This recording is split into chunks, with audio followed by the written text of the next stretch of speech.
자, 그 다음에 페이지 40L페이지 보도록 하겠습니다.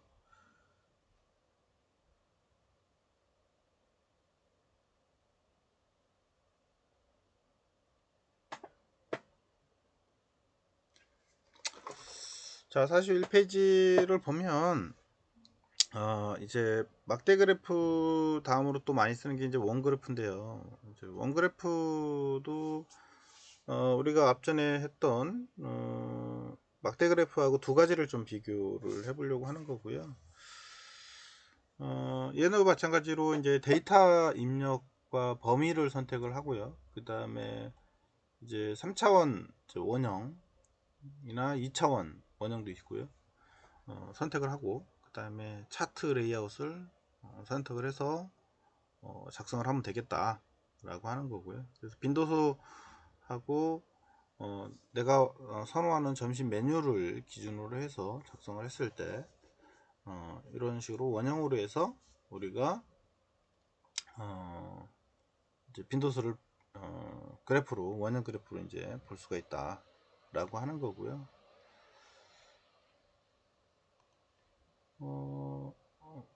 앞전에 했던 거 똑같습니다. 이렇게 데이터 입력하고 선택을 한 다음에 그 다음에 내가 이제 요 원형 그래프를 선택을 해 주시면 돼요.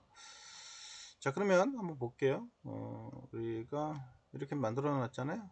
여기에서 선택하고 그 다음에 삽입에 가서 밑에 원형 그래프가 있습니다. 이제 이거는 이제 2차원 상에 만드는 거고요.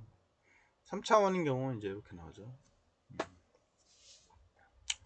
칼라나 이런 것도 다 우리가 수정도 가능합니다. 우선은 기본값 나와 있는 걸 기준으로 해서만 보도록 하겠습니다.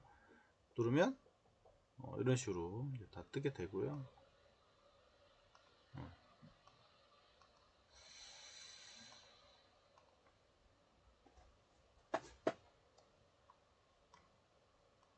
이렇게 해서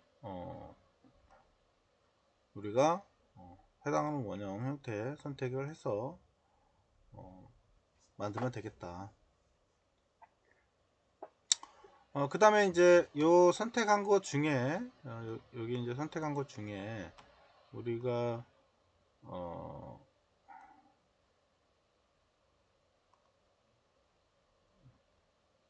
얘가 지금 깔려 있는지 모르겠는데 잠깐 볼게요.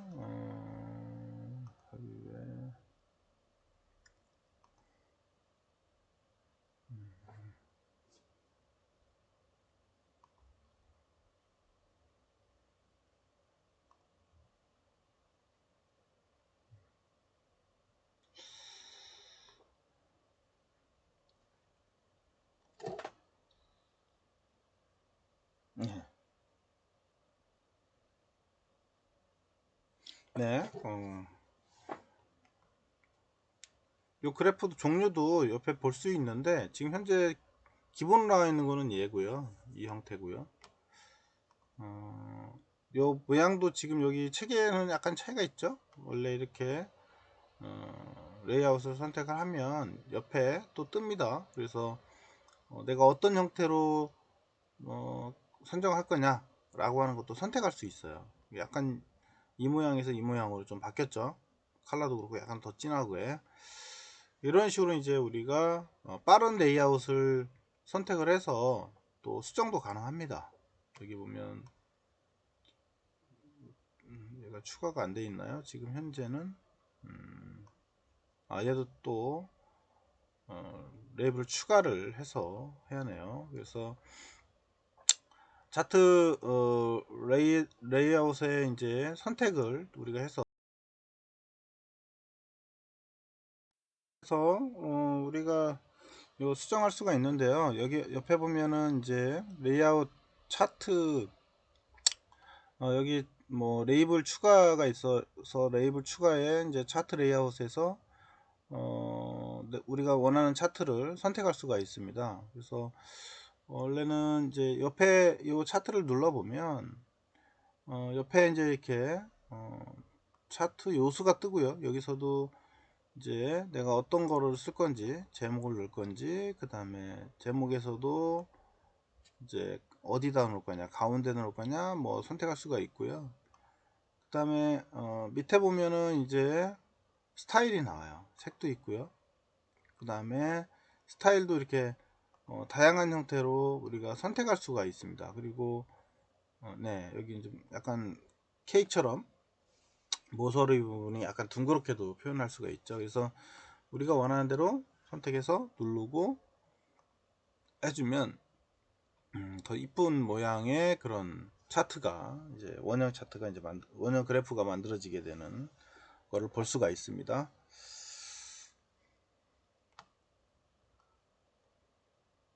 네, 나머지는 뭐 쭉 여러분들 훑어보시면 될 것 같고요. 그래서 뭐 거기 밑에 41페이지 하단은 여러분들이 한 번씩 해보도록 이렇게 하시면 될 것 같고요. 차트 레이아웃 선택 그것도 마찬가지로 42페이지에 여러분들이 쭉 만들어서 보시면 될 것 같고요. 그 다음에 43페이지도 마찬가지입니다. 지금 했던 내용이고요. 43페이지 하단에 우리가 이제 실습 문제가 있습니다. 그래서 이 실습 문제는 요 프로스포츠 데이터에 대해서 이제 그 2012년도를 기점으로 2012년도에 이제 프로스포츠 관중 수에 대한 원 그래프를 이제 작성을 해보자. 근데 여기는 좀 약간 2012년도면은 지금 13년도부터 데이터가 있는데 뭐가 좀 잘못됐네요. 이거 문제가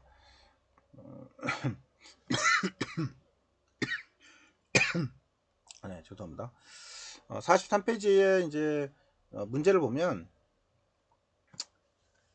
작년도 프로 데이터를 조사하여 종목별 관중 수에 대한 원 그래프를 작성하십시오 이렇게 나와 있네요. 그죠?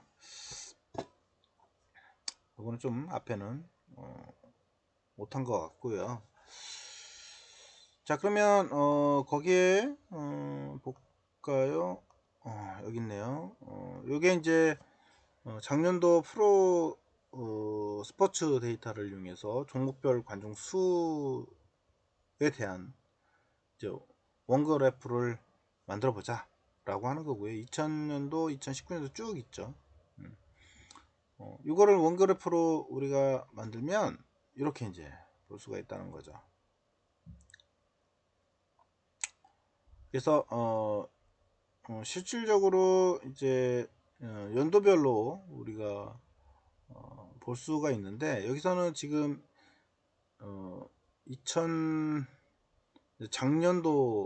작년도 프로 스포츠 데이터네요. 작년도 이게 이제 좀 애매한 게 2020년도를 기준으로 한 것 같아요. 보니까 그렇게 해서 이제 우리가 야구 족구 이게 본 것 같습니다. 그래서 하나의 데이터만 가지고 퍼센테이지를 본 거예요. 그래서 농구가 이제 제일 많죠. 여기 보도 농구의 숫자가 제일 지금 많은 데이터를 보여주고 있고요. 그 다음에 이제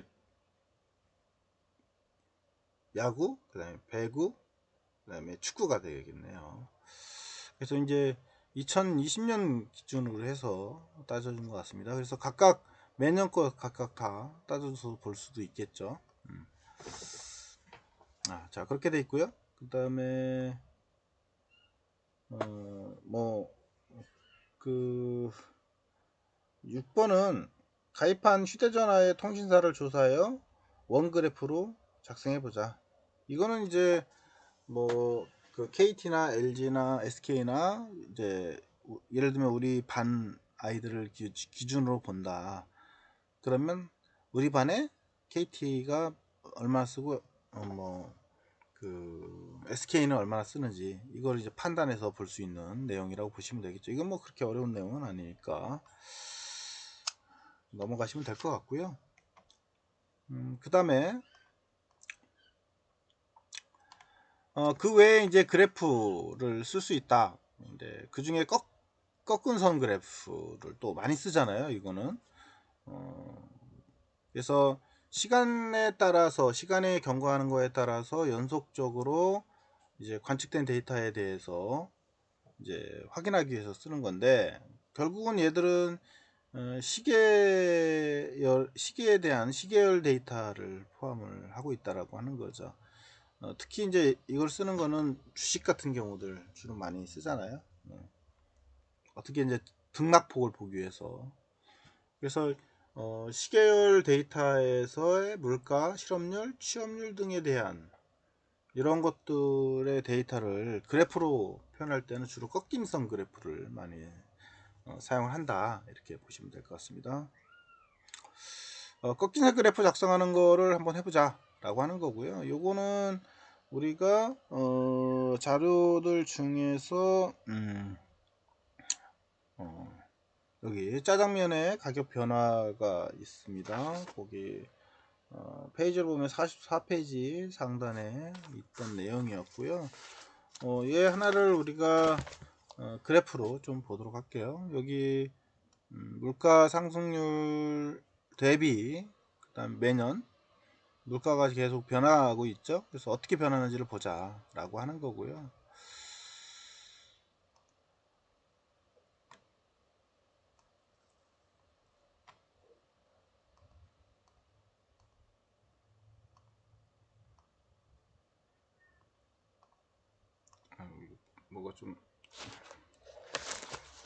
뭐가 좀 문제가 있네요. 아이고, 뭐지?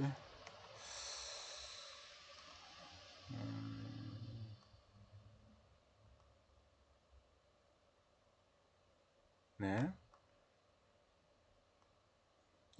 됐네요. 하고 그 다음에 우리가 차트에 보면 이렇게 이제 꺾인 선 그래프가 있어요. 종류가 많습니다. 이건 뭐 원하는 대로 쓰시면 되고요. 점을 찍을 수도 있고 그냥 쓸 수도 있고, 약간 원형 형태로, 약간 이제 라운드 형태로 갈 수도 있고요. 종류는 많습니다. 그 중에 우리가 직선으로 변하는 형태, 우리 책에서는 지금 좀 안 찍고 선으로 갔네요. 그냥 선으로. 44페이지에 선으로 가도 되고요. 이렇게 이제 그 점으로 표현된 거하고 선으로 연결한 거하고 두 가지로 표현할 수가 있다 라고 하는 거고요. 거기 두 가지로 표현했습니다. 여러분들 책에는 44페이지는 선으로도 해봤고요. 그 다음에 그 45페이지는 또 점으로도 표현을 한 내용이고요. 그래서 걔를 선택을 하면 이렇게 이제 나온다는 거죠. 점과 선으로. 물론 얘도 마찬가지로 위에 보면 이렇게 다 떠요. 그래서 내가 원하는 형태로 변경도 다 가능하게 되어져 있죠.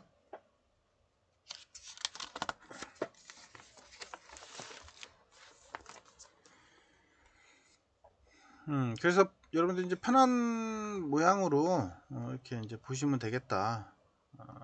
눈에 확 들어오는 타입으로 선택을 하시면 될 것 같고요. 그래서 차트 레이아웃을 선택할 수가 있다라고 하는 거.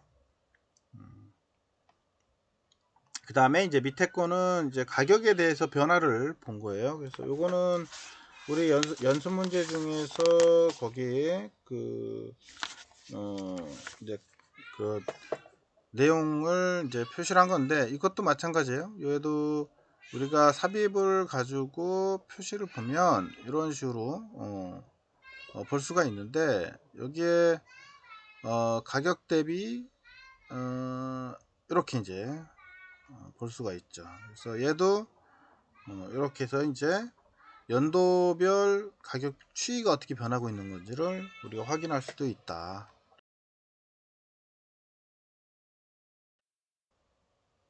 자, 그 다음에 나머지는 우리가 쭉 살펴보면 될 것 같고요. 그 다음에 옆에 보면 지금 했던 내용을 다시 보여준 내용이고요. 그리고 이제 실습 7번을 보면, 실습 7번은 이제 과거 10년간 프로스포츠 데이터를 조사하여 야구하고 축구의 연도별 관중 추이에 대한 꺾은 선 그래프를 정해보자 라고 하는 거고요. 얘를 표현하면 옆에 이렇게 이제 두 가지로 표현이 됐네요. 하나는 이제 축구하고 그 다음에 야구를 기준으로 본 거고요. 축구와 야구. 그래서 축구와 야구에 대한 데이터로 해서 연도별로 우리가 이제 어떤 추이를 갖는지를 볼 수가 있게 되는 거죠. 그래서 관중, 여기서 이제 관중 추이에 대한 꺾은 선이라고 보시면 될 것 같고요. 그 다음에 이제 남자하고 여자에 대해서 또 구분해서 볼 수도 있겠죠. 그죠? 남자하고 여자에 대한 구분도 또 가능할 거고요. 그래서 걔에 대한 내용은 우리가 여러분들이 한 번씩 해보시면 될 것 같고요. 그리고 이제 실습 8번을 보면 요거는 이제 어느 서점의 분야별 발행수, 발행 부수 데이터를 이제 본 거고요. 이걸 이용해서 두 개의 분야를 선택해서 연도별로 발행 부수에 대해서 이제 꺾음선 표시를 해보자, 작성해보자 라고 하는 거고요. 요것도 결과를 보면 이렇게 이제 두 가지 형태로 차트를 만들었어요. 하나는 경제하고 이제 경영에 대해서, 그 다음에 기술하고 공학에 대해서만 두 가지만 본 거예요. 당연히 두 개만 볼 수도 있지만 네 개 다 볼 수도 있어요. 그죠? 내가 표현을 이제 어떻게 넣느냐의 차이인 거고요. 전체적으로 이제 이렇게 해서 내용으로 우리가 볼 수도 있겠죠. 이렇게 하면 네 가지가 다 보이잖아요. 그죠? 이제 한 가지 차트만 보이는 게 아니고 우리가 네 가지를 구분해서도 다 볼 수도 있다. 이런 식으로 점으로도 표시가 되고요. 선으로도 표시가 되고요. 그래서 각각의 이제 계열별로 우리가 확인이 가능한 내용이고요.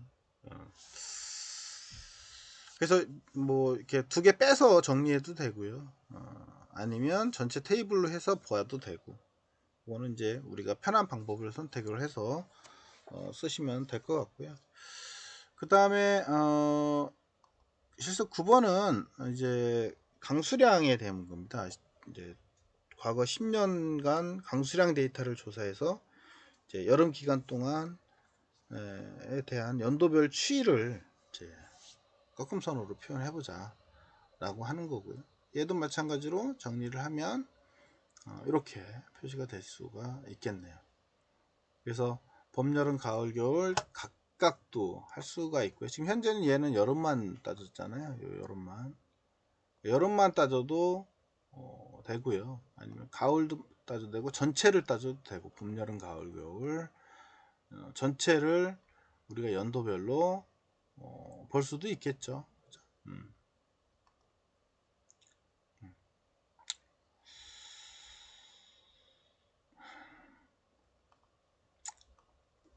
나머지는 뭐 우리가 여러분들이 훑어보시면 될 것 같고,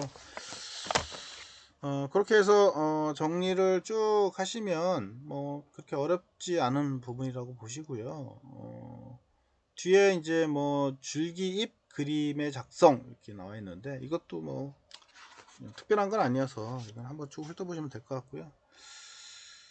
나머지 이제 뒤에 단원 요약 정리를 해 놓은 겁니다. 그래서 우리가 이 장에서 했던 내용들, 히스토그램 어떻게 작성하는지 이런 내용들 정리를 한 거니까 여러분들이 쭉 훑어보시고 정리하시면 될 것 같고, 그 다음에 그 53페이지에 이제 연습 문제가 있어요. 연습 문제는 제가 뭐 쭉 풀어드리는 거는 아닌 것 같고요. 여러분들이 시간 날 때 한 번씩 풀어서 보시면 될 것 같습니다. 그래서 이제 우리 시험 볼 때 시험 문제에서도 이제 나오니까 여러분들이 좀 시험 문제 볼 때 이 연습 문제 또 한 번 정도는 훑어봐야 되지 않나. 근데 뭐 그 본문 위주로 해서 좀 나올 거니까요. 그렇게 뭐 어려운 부분은 없을 거라고 보고요. 거기 이제 연습 문제 1번을 잠깐 하나만 볼까요? 우리 나와 있나 이게? 잠깐. 연습 문제 2장이죠, 우리가.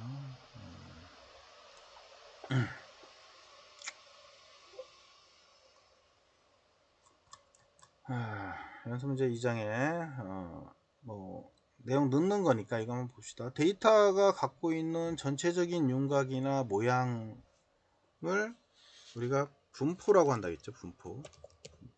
분포라고 하며 이를 파악하는 기초적인 방법으로는 표의 형식으로 나타내는 도수 분포표나 그래프로 표현하는 방법으로는 막대 그래프 하고 그 다음에 히스토그램 등이 있다 라고 하는 거였고요. 도수분포표의 계급수는 2의 K승, 그죠? 2의 K승이었죠. K승 2K는 아니고 2의 K승입니다. 그리고 크거나 같다 M, 그죠? 그리고 계급 간격은 데이터의 최대 값 빼기 데이터의 최소값, 그리고 계급 수로 나누면 된다겠죠. 그림 2의 히스토그램에서 막대 그래프의 면적을 모두 더하면 데이터의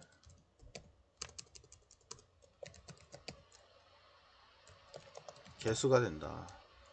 도수의 총합. 그 다음에 조사 대상을 수량화하기 위해 단위를 가지고 있는 숫자를 부여하는 것을 우리는 척도다 라고 한다 했죠. 척도. 네, 이렇게 이제 정리하시면 될 것 같습니다. 뭐 나머지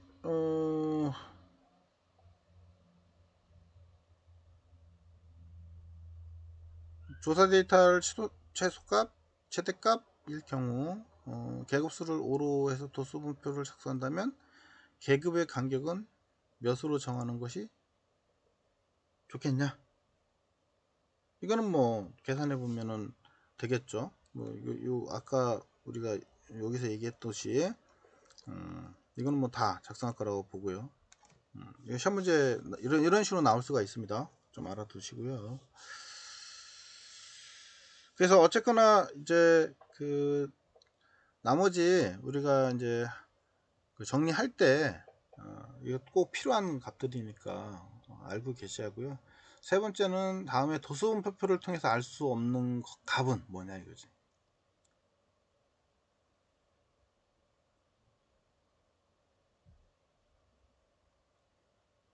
알 수 없는 건 최소값, 그 다음에 범위, 이거 모르죠. 데이터의 수, 이거 알죠? 상대도수, 계급의 수, 그 다음에 누적도수,